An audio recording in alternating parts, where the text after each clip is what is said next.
Wie van ons het nog nooit gevoel dat ons nie raak gesien word nie?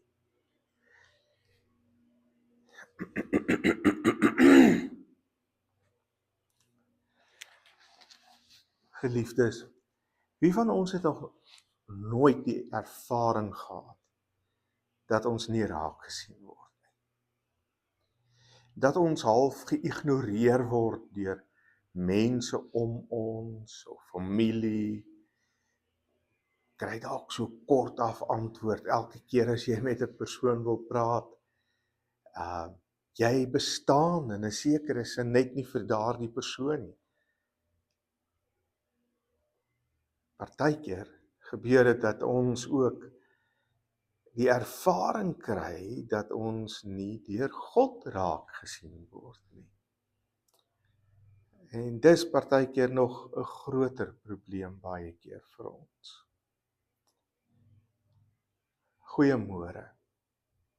Ek is Leon Volsman en vanoggend wil ek met julle 'n bietjie gesels oor om raak gesien te word.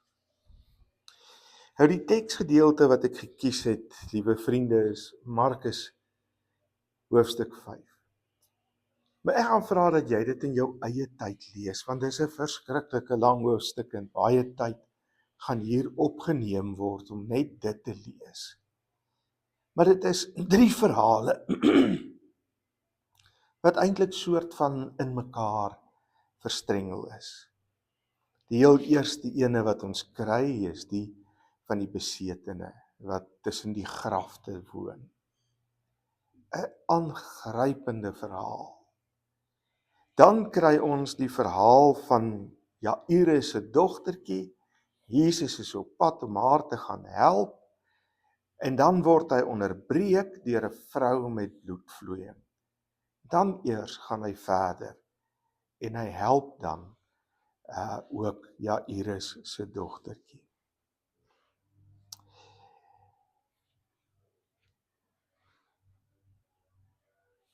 Markus 5. As ek dit kan opsom, is 'n verhaal waar Jesus mense raak sien. En is 'n verhaal wat ek glo vir my en jou hoop moet gee dat God ook vir ons raak sien. Die 3 verhale is verhale van herstel. Jesus doen iets in elke een van hierdie 3 se lewens wat maak dat hulle nie raak gesien word nie, sodat hulle weer raak gesien kan word. Kom ons kyk na die 3 verhale. Markus 5:1 tot 20 is die man wat tussen die grafte lewe. Wat doen Jesus met hom? Wanneer Jesus die geeste uitdryf en hom gesond maak, dan kry hy 'n nuwe identiteit. Hy's nie meer die besetene nie. Sy verstand word herstel. Hy's nie meer mal nie. Hy gaan nie te kere soos 'n gekke daar tussen die grafte nie. Hy tree op soos 'n normale mens, soos enige ander ene en dit wat 'n mens van hom kan verwag. Die belangrikste dink ek is die laaste 2 goed wat gebeur. Hy word met sy gemeenskap weer herstel. Uiteindelik is hy weer deel van 'n gemeenskap waar mense hom kan raak sien. Vir wie en vir wat hy werklik is. En nie wat hy was terwyl hy daar tussen die grafte rondgeroep het nie. Maar hy ontvang ook 'n roeping. 'n Roeping om te gaan en te vertel wat Jesus vir hom in sy lewe gedoen het. En die teken daarvan in die verhaal dat hierdie verandering plaasgevind het, is dat hy uiteindelik geklee is, waar hy voorheen naak was, en nou skielik by sy volle verstand is, en nie rond hardloop en obsceniteite roep en skree nie. 'n Verhaal waar Jesus hom raak gesien het. En eintlik so maklik maar net kon verbygeloop. Die tweede verhaal is Markus 5 vers 21 tot 42, wat eintlik uit die twee verhale bestaan, die verhaal van die dogtertjie van Jairus en die verhaal van die vrou met die bloedvloeie. Kom ons begin by die vrou met die bloedvloeie. Sy doen alles in haar vermoë om by Jesus uit te kom en uiteindelik aan sy kleed te raak, want in haar geloof glo sy hoef net sy kleed te raak om gesond te word. Daardie geloof wat sy openbaar, maak dat Jesus omdraai en 'n ongewone ding doen. Hy noem haar dogter.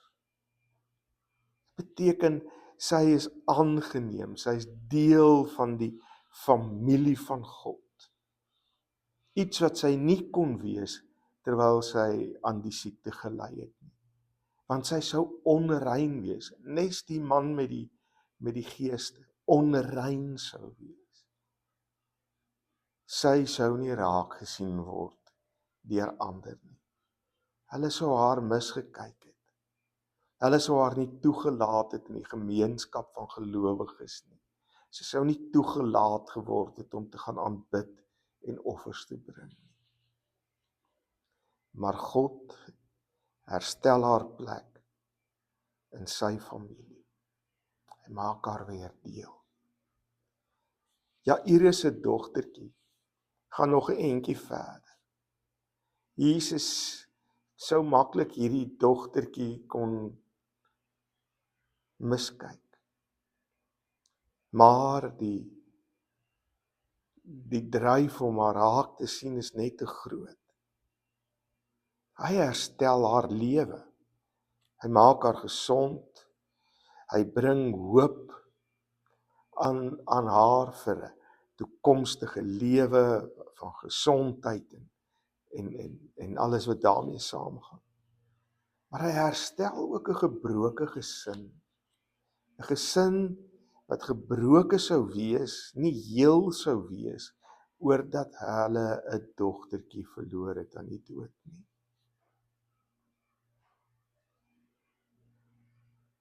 Jesus sien Jairus raak in sy nood. Hy sien 'n klein dogtertjie raak.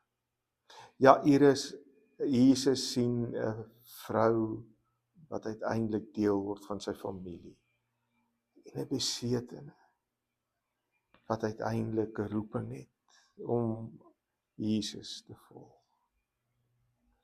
As 'n mens mooi gaan kyk, is almal hier randfigure. Die enigste, nie een van hierdie persone het 'n naam nie. Die dogtertjie van Jairus is net die dogtertjie. Die vrou is maar net die vrou. Die besetene is maar net die besetene. Hulle het nie eers name nie. So deursigtig was hulle. So onsienbaar was hulle. Almal randfigure. En hulle dalk selfs, ek glo hulle het vergeet, by die besef gekom dat hulle dink God het hulle ook vergeet. Het is interessant waar Jesus elkeen van hierdie persone ook ontmoet. Die besetene is by die grafte buite die dorp. Die vrou is buite die geloofsgemeenskap. Ekskuus, as ek teruggaan na die besetene, buite die dorp beteken, hy is uitgesluit van die gemeenskap, hy mag nie eers in die dorp inkom. Die dogtertjie is op die rand van die lewe en die dood. Tog sien Jesus juis hierdie randfigure raak. Die vergetenis, die deursigtig is, die onbelangrik is, die uitgesluitenis. Dit is vir my belangrik om raak te sien hoe 'n groot rol geloof in die 3 stories speel.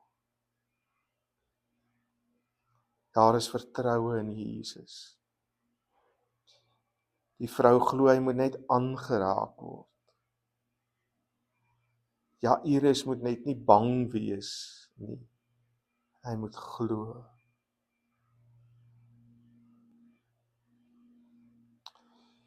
Vriende, uit hierdie gedeelte leer ek dat geloof nie noodwendig sekerheid is nie. Die sekerheid is dat alles gaan uitwerk soos wat ek graag beplan het nie. Maar geloof beteken in hierdie gedeelte vir my om aan Jesus vas te hou terwyl ek bang is. Terwyl ek die vrees het dat ek teleurgestel kan word, dat dit wat ek van Jesus verwag nie kan gebeur nie. My omstandighede mag dalk erg wees, en ek mag dalk bang wees oor wat daardie omstandighede vir my inhou, die uiteinde daarvan vir my gaan wees.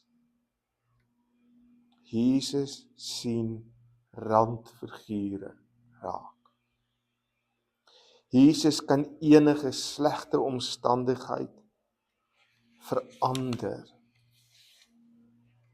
en hoop bring en herstel bring. Jesus het in al 3 hierdie gevalle hierdie mense se menswaardigheid herstel.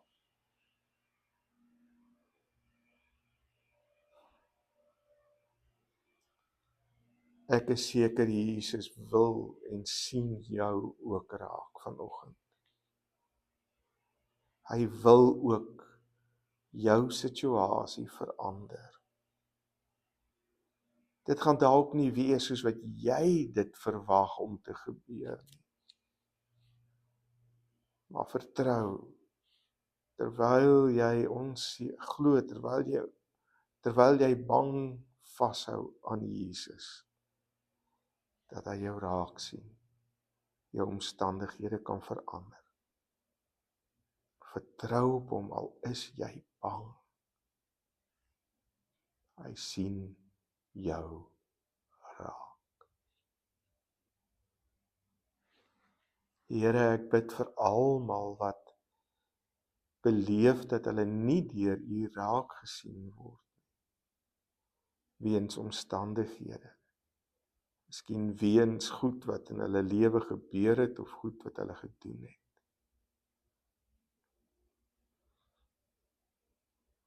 U sien randfigure raak, Here.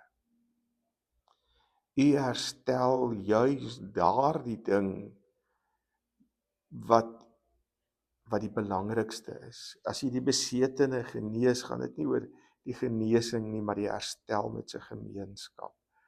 As u die vrou met bloedvloeiing genees jy nie net die bloedvloeiing nie, u genees ook haar verhouding met u en met haar geloofsgemeenskap. Wanneer u Jairus se dogtertjie genees, gaan dit nie net daaroor dat u haar genees nie, haar van die dood red nie, maar dat u weer heel maak wat stikkend was. 'n gesin.